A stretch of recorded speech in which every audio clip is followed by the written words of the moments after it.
just one pose, and these are my favorite things. Sammy doesn't really count as one, but he's always here. Move though. Off.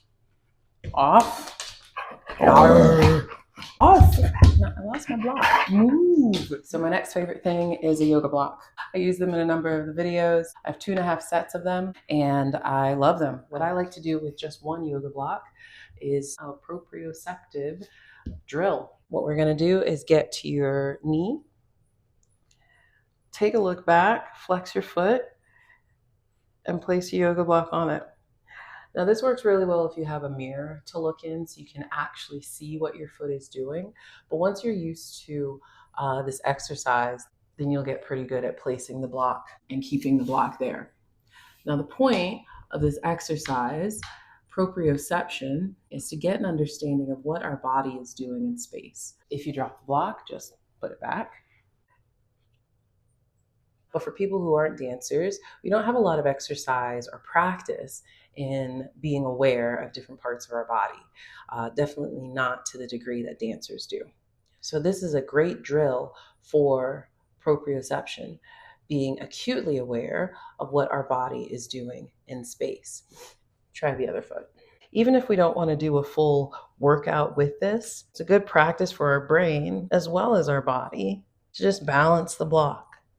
Balance is not just about standing on one foot, but it's about keeping ourselves level.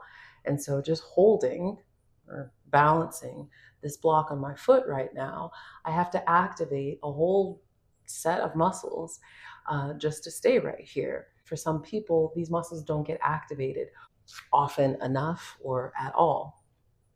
I think my mom would call this putting a new wrinkle in our brain.